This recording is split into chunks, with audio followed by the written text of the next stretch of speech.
안녕하십니까.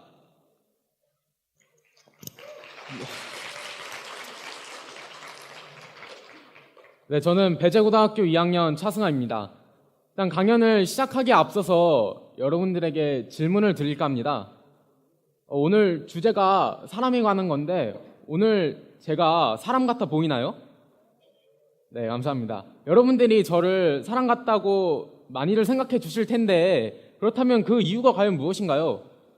제 몸에 이렇게 팔다리가 제자리에 달려있고 눈, 코, 입이 얼굴에 잘 붙어 있어서 혹은 제가 이렇게 생각하고 여러분에게 말을 하니까 혹은 어쩌면 제가 이렇게 말을 하는 잠깐 사이에 저와 여러분 사이에 사람 특유의 정을 느끼셨나요?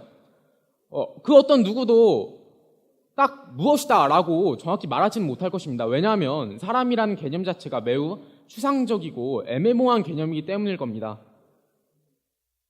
사람의 생물학적 정의는 영장류의 인간과에 속하는 동물입니다. 근데 이것은 우리에게 잘 와닿는 개념은 아닙니다. 아마도 우리에게 더 잘 와닿는 사람의 개념은 동물의 일원이지만 다른 동물에서는 볼 수 없는 고도의 지능을 소유하고 있고 독특한 삶을 영위하는 고등동물이다. 이것일 겁니다. 우리는 이와 더불어서 사람의 특성으로 언어 체계를 갖고 있고 끊임없이 사회적 관계를 맺고 창의적인 사고를 하고 자아 성찰을 하고 도구를 사용하고 이런 것들을 들 수 있을 것입니다. 근데 이러한 수많은 사람의 특성들도 결코 사람의 개념을 단정시키지는 못하는 것 같습니다. 근데 이것은 비단 저의 생각만이 아닌 것이 역사를 거슬러 올라가다 보면 사람의 범주가 계속해서 변해왔다는 것을 알 수 있습니다. 쉽게 말하자면 사물에 지나지 않았던 내가 어느 날 하룻밤 사이에 갑자기 사람으로 거듭나게 되었다는 이야기입니다. 그럼 잠깐 어떤 사례들이 있는지 그 사례들을 짚고 넘어가 볼까요? 첫 번째로는 천민, 하인, 종으로 다양하게 불리어진 노예입니다. 고대 함무라비 법전을 보면 이런 법문이 있습니다. 만약 의사가 자유인을 사망케 하거나 실명케 한 경우 그 의사의 손목을 자르고 만약 종을 사망케 하거나 실명케 한 경우에는 다른 종으로 교체해준다. 함무라비 법전하면 눈에는 눈, 이에는 이 정신 아닙니까? 근데 그 정신이 노예에게는 적용되지 않는 것입니다. 또 다른 법문을 보게 되면 이런 법문도 있습니다. 만약 어떤 사람이 가축을 훔쳤는데 그것이 왕궁 또는 신정의 것이라면 30배, 타인의 것이라면 10배로 갚는다. 또 다른 법문을 보게 되면 만약 어떤 사람이 다른 사람의 종을 다치게 했다면 그 가치의 절반을 지불한다. 만약 내가 가축을 훔쳤다면 10배, 심하게 30배로 갚아야 되지만 만약에 노예를 다치게 하면 그냥 절반만 지불하면 되는 것입니다. 이를 보면 노예를 가축보다도 못한 사물로 대접했다는 것을 알 수 있습니다. 이는 비단 함무라비 법전뿐이 아닙니다. 고대의 많은 법전들을 보게 되면 법의 저울을 다스려 사람과 노예를 다르게 처우했다는 것을 알 수 있습니다. 노예가 사람이 되는 과정은 18세기, 19세기, 20세기를 거쳐 그들을 속박하던 신분제, 노예제가 폐지됨에 따라 그들이 비로소 사람의 범전에 들어올 수 있게 되었습니다. 두 번째로 여성도 사물에서 사람으로 거듭난 사례입니다. 초등학교 역사 교과서에도 찾아볼 수 있는 일정한 노동력을 지불하고 아내를 데려오는 고구려의 서옥제, 어릴 때 약혼을 해 아내를 양육하다가 성인이 된 후 정식으로 예문을 치르고 결혼하는 옥조의 민며느리제 등을 보면 이거는 여성을 분양받았다는 표현이 더 맞을 정도입니다.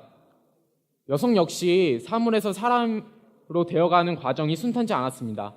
여성의 사회 진출이 조금씩 확대되고 작은 혁명의 불씨들이 점점 커져 마침내 1893년 뉴질랜드에서 여성들에게 최초의 참정권을 부여함으로써 여성은 비로소 사람의 범전에 들어올 수 있게 되었습니다.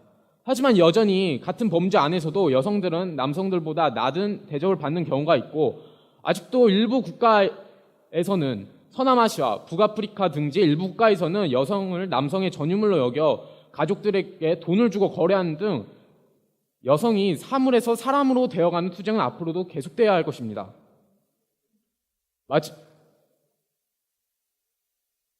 마지막으로 환자도 사물에서 사람이 된 사례입니다. 중세시대에 흑사병이 창궐했을 때를 보면 일부 사람들은 몸에 있는 피를 다 빼고 종교의식을 행하는 등 나름대로의 치료 행위를 받을 수 있었습니다. 하지만 대다수의 사람들은 증상이 나타나자마자 가족들에게까지도 버림을 받아 인적이 드문 길가에서 쓸쓸히 죽어가야만 했습니다. 오늘날 의료기술이 발달함에 따라 우리는 이제 더 이상 환자들을 격리해야 할 대상, 폐기해야 할 대상으로 보지 않고 있습니다. 하지만 그리고 또 아직 그 치료법이 발견되지 않은 전염병이라 할지라도 우리는 끝까지 그 환자의 치료를 위해 포기하지 않고 노력하는 모습을 보입니다. 이는 환자가 사물에서 사람으로 거듭났다는 것을 보여주는 것입니다. 지금까지 사물에서 사람으로 거듭난 사례들을 알아보았습니다. 이 사례들을 들으니 더욱더 사람이란 개념이 유동적이라는 생각이 들지 않으시나요? 제가 어떤 경제학 책을 읽다가 이런 글귀를 본 적이 있습니다. 만약 인류의 문명이 모두 다 파괴되고 그 후에 외계인이 와서 우리 문명을 조사하게 되면은 시장 경제를 고등한 생명체로 결론을 내렸을 것입니다. 이 글귀가 그 책에 실린 이유는 시장 경제가 가격을 조정해서 재화를 분배하고 또 부를 재분배하는 기능을 한다라는 것을 설명하기 위해서 그 책에 쓰였을 것입니다. 하지만 저는 그 글을 읽으니 시장 경제마저도 인간과 상당한 교집합을 갖고 있구나라고 생각을 했습니다. 역사적으로 계속해서 인간의 범주는 넓어져 왔는데 앞으로도 그러지 말란 법은 없겠죠. 그렇다면 다음으로 사람의 범주 안에 들어올 넥스트 휴먼은 과연 누가 될까요? 우리 한번 상상의 나래를 펼쳐봅시다. 가장 쉽게는 인공지능을 들 수 있을 것입니다. 그리고 또 동물 실험을 통해 개발될 인간의 능력을 초월한 그런 능력을 가진 동물들도 사람의 범주 안에 들어올 수 있지 않을까요? 조금 더 상상의 나래를 펼쳐보자면 훗날 조우하게 될 외계인, 어쩌면 사람과 끊임없이 상호작용을 맺으려 하는 귀신에 들린 물건들까지도 사람의 범주 안에 들어올 수 있지 않을까요? 그럼 여기서 우리는 이런 고민을 할 수 있습니다. 내가 오늘 아무렇게나 대했던 저 사물이 훗날 사람의 범주에 들어오는 거 아니야? 좀 더 구체적으로 내가 집에 와서 아무렇지도 않게 아무 이유 없이 소파를 스마트폰에 던지는데 그 스마트폰이 훗날 사람의 범주 안에 들어와서 내가 아무 이유 없이 아무렇지도 않게 사람을 소파에 내팽개치는 그런 희대의 나쁜 놈으로 기록되는 거 아니야? 우리는 또 이런 고민도 해볼 수 있습니다. 사람의 범주는 계속해서 넓어지고 달라져 왔는데 그 와중에 내가 사람의 범주에서 탈락하면 어떡하지? 라는 고민 말입니다. 그럼 우리는 이렇게 계속해서 변해가는 사람의 범주 안에서 어떤 태도를 갖고 살아야 할까요? 이분은 여러분도 잘 아시는 미국의 16대 대통령 아브라함 링컨입니다. 그는 남북전쟁을 승리로 이끌어 흑인을 노예에서 해방시킨 인물입니다. 이분은 벨기에 출신의 다미행 신부라는 분입니다. 당시 하와이에서는 나병 환자들을 최소한의 식량만을 지어준 채 칼라와오라는 지역으로 내쫓았습니다. 그때 이 다미행 신부라는 분이 그 나병 환자를 돌보면서 자신까지도 나병에 걸려 끝내 하와이에 묻히신 그런 위인이십니다. 이 단체는 간혹 공포영화의 소재로도 등장하는 KKK단입니다. 이 단체는 남북전쟁 직후에 창설되었고 백인 우월주의 단체로서 주로 흑인을 탄압하고 그들에게 테러를 가하는 역할을 했던 단체입니다. 앞서 설명한 두 위인은 많은 사람들의 존경을 받고 있고 이 단체는 많은 사람들에게 질타를 받고 있고 항상 안 좋은 예시로 거론되는 단체입니다. 과연 무엇이 앞서 말한 두 사람과 이 단체의 평가를 나누는 기준점이 되었을까요? 앞서 소개한 두 인물과 같은 평가를 받는 인물이나 단체는 사물이 사람으로 확장되는 그 과정을 지지하거나 앞장섰습니다. 또 당시에는 사물이었지만 오늘날 사람이 된 것들에게 배려하고 관심을 가져주고 존중해 주었습니다.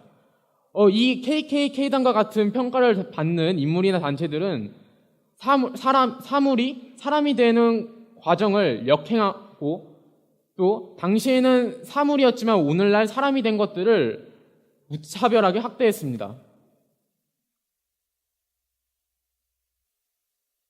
모든 것이 그러하듯 적당히가 중요한 것 같습니다. 아까 제가 말했듯이 귀신이 들린 물건까지도 사람으로 치자라는 이런 엽기적이고 그런 극단적인 생각은 당연히 피해야 되겠죠. 하지만 사물이 사람으로 발전해가는 그 과정을 무조건적으로 역행하거나 탄압하거나 이는 훗날 역사의 심판 아래 수구 세력, 꼰대, 더 나아가 인권 탄압자 이런 안 좋은 호칭들이 붙을 아주 좋은 방법입니다. 결국 우리는 내가 왜 사람이지? 사람의 개념이 무엇이지? 라는 고민을 항상 하면서 모든 사람을 사랑하고 훗날 사람이 될 수도 있는 모든 자연에 대해서 관찰하고 존중하고 보호해야 할 것입니다. 내가 왜 사람인지에 대한 의문 많이들 하실 텐데요. 그 의문은 그 자체로도 가치가 있지만 그 의문들이 나아가서 다른 사람을 사랑하고 또 모든 자연을 사랑하고 보호하는 그런 태도, 그런 행동으로 나아가야지만 비로소 열매를 맺게 되는 것입니다. 오늘 어쩌면 해괴망측하고 궤변일지도 모르는 저의 강연을 들어주셔서 감사합니다. 마지막으로 제가 하고 싶은 말은 오늘 저의 강연을 모두 다 잊어도 이 한마디만은, 이 한 문장만은 기억하자는 것입니다. 내가 왜 사람인지에 대한 고찰과 모든 사람과 자연을 사랑하는 태도를 갖자라는 것입니다. 마지막으로 들어주셔서 감사합니다.